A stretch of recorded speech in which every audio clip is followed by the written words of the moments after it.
Myself is Divya Bahal, Assistant Professor in Chemical Engineering Department at LJ Institute of Engineering and Technology.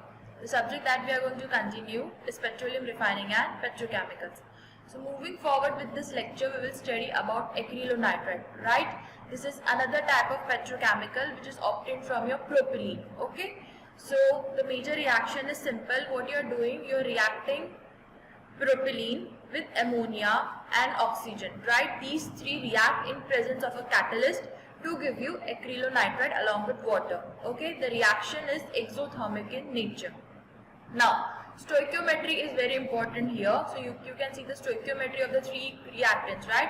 1:1:1.5, okay? Now, operating condition is that the pressure is about your 1.5 to 3 atm, whereas your temperature range, that is 400 to 500 degrees Celsius. Now, along with acrylonitrile, the other byproducts formed are acetonitrile and hydrogen cyanide. Okay, both these components, acetonitrile and hydrogen cyanide, they are also very important product which you are obtaining along with your acrylonitrile, right? So you can see that these three products, okay, all these three are your major products obtained using this mechanism, okay, this reaction mechanism.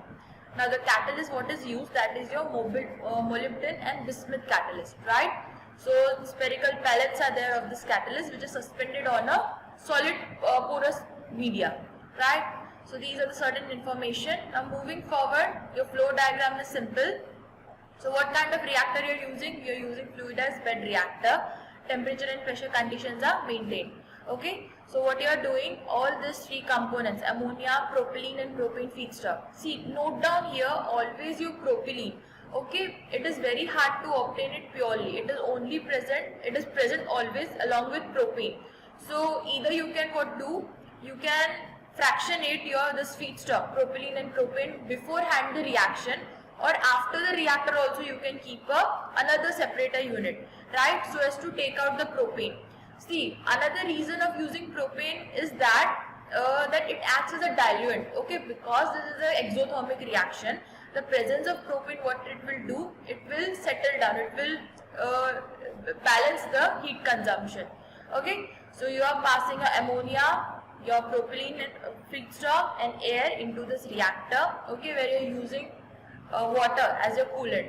Now after that, your reaction mixture, okay, after carrying out the reaction, your product mixture is then sent to water scrubber, okay, where propane and nitrogen are taken out, okay. Those two components, propane and nitrogen, these two components are not absorbed in your water, okay. In water, what is absorbed? Of course, acetonitrile and acrylonitrile will get absorbed, okay. As air is used, of course, the inert present would be what? Nitrogen also. So let's see the process, okay. So first of all, your reactants are fed to the reactor, okay. Catalyst and operating conditions are mentioned. Then in water scrubber, what is scrubbed off? Acetonitrile and acrylonitrile is absorbed, okay. So this is then sent to fractionator, where very dilute solution of acrylonitrile is separated, okay. So here you can see that the product splitter, what is it? It is a kind of fractionator where your dilute solution, okay, because it is absorbed in water, acrylonitrile is absorbed in water, that solution is then sent to product splitter. It is then split into top and bottom product, okay. The top product, it goes to azeotropic column, that is the azeotropic column 1, okay. The top product of fractionator, that is acrylonitrile and hydrogen cyanide, whereas the bottom product of this product splitter is your acetonitrile, okay. Now acrylonitrile and hydrogen cyanide is sent to the azeotropic distillation column where water is used as your extractor. Here you can see that from product splitter, the first azeotropic column, the top product, what is there? That is your acrylonitrile plus HCl, okay, that is sent to the azeotropic distillation column where water is used as extractor.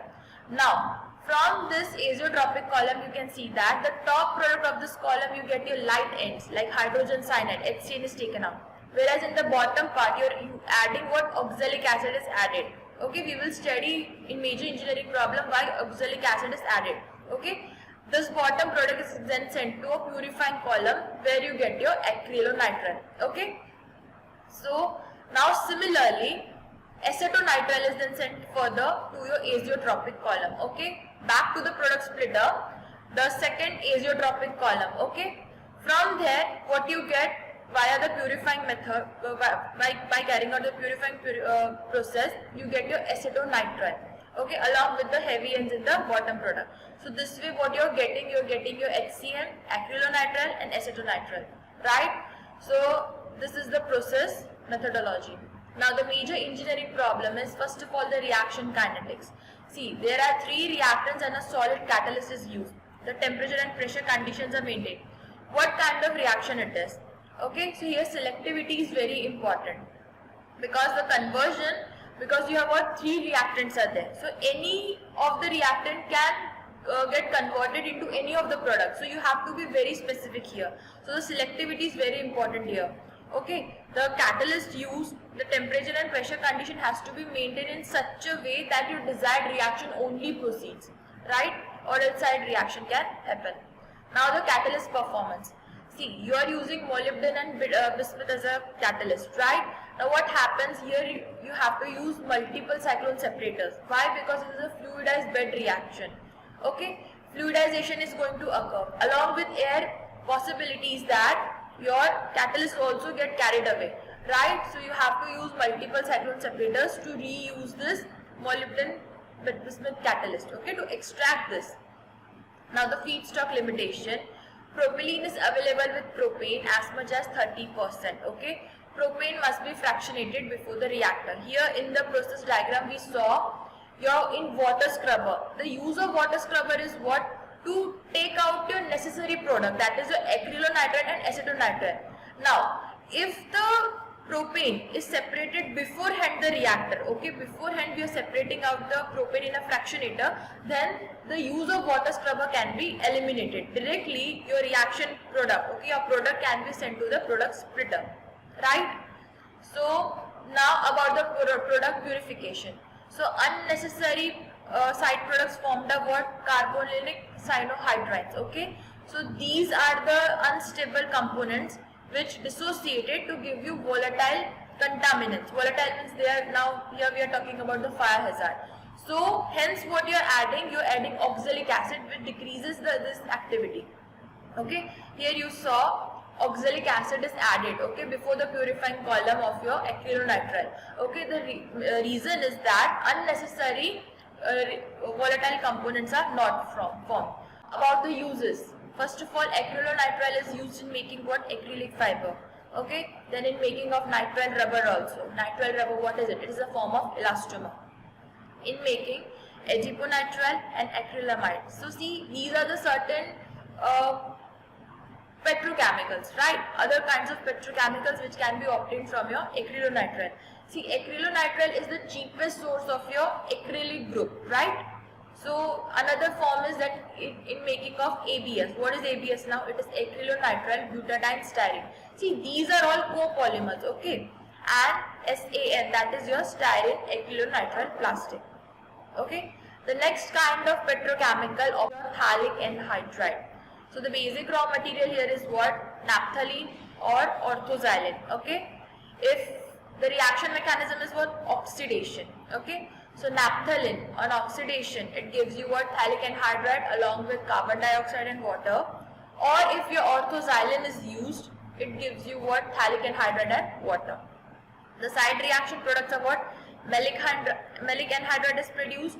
Other than that, CO2 and water is also produced. The catalyst used here is what? Vanadium pentoxide. As it is oxidation reaction, so here note down, vanadium pentoxide, the major application is where? In the oxidation reaction, right? Operating condition is what? About 342, 385 degrees Celsius or around about 400 degrees Celsius, okay? Now, if fluidized bed reactor is used, then its temperature, okay, it would be more than about how much? 140 to 200 degrees Celsius higher than the existing temperature. So here you can see that 2 type of reactors can be used, either fixed bed or your fluidized bed. Now the reaction is highly exothermic in nature. So you can see the process flow diagram. It is very simple. Your naphthalene or orthoxylene is fed to what? Fluidized bed reactor, okay, where your catalyst particle is suspended, okay. Now what is the catalyst? Vanadium pentoxide. Now the reaction product, okay, it is then sent to what? Fluidized bed condenser. from the top what you get your vent gases. Okay, water scrubbing is also used, and this way you get your what? Phthalic anhydride. Okay, so the process is very simple. Your fixed bed or your fluidized bed reactor is used. Temperature is what? 600 degrees Celsius. If fluidized bed is there, then of course regeneration unit will always be there. Okay, in condenser, your vapors are condensed and phthalic anhydride is obtained. The temperature, condensation temperature is what? It is just kept above a dew point, right? So now talking about the major engineering problem. The first problem is about your explosion. Okay, as your reaction temperature, it can be up to 600 degrees Celsius, right? So air has to be added so as to keep the concentration within the explosive limit. Okay, so your phthalic anhydride is explosive in nature, so what you are doing, air has to be added so as to keep the concentration within limit.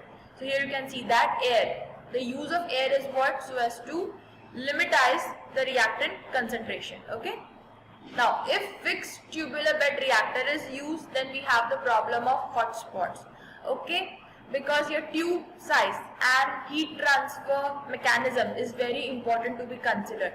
Because what happens, as your reaction is exothermic in nature, okay, the center temperature would be at highest temperature. Okay, so heat recovery, okay, the heat distribution has to be carried out here. So what you are doing, you can use water here to carry out the heat distribution, to take out the excess heat from the center part, right? So that's why for fixed tubular reactor, for the tubes, okay, where the reaction is happening, where catalyst is suspended, for that region you have to make a proper heat transfer system so as to carry out a smooth heat transfer. Okay, even heat transfer has to be carried out. Otherwise, at center temperature, the temperature would be highest. Now, the catalyst should be highly specific for required oxidation reaction to occur. Okay, so as it is oxidation reaction, suitable temperature and pressure condition is there. So specificity of your catalyst means it has to work in only one direction, that is conversion to phthalic anhydride only. Okay. Now for fixed bed reactor, mercury and diphenyl are used as a coolant. Okay, mercury is what again? It is toxic, right? But if you are using a fixed bed, you have to use this as your coolant. So these are the major engineering problems associated with your phthalic anhydride production. Other problem is the production of your maleic anhydride. Okay, that is your side product which is formed along with your phthalic anhydride. The uses. Now, phthalic anhydride is a versatile intermediate in organic chemical reactions. Okay, so it is used as an intermediate in many other organic reactions, right? It is bifunction and is cheaply available.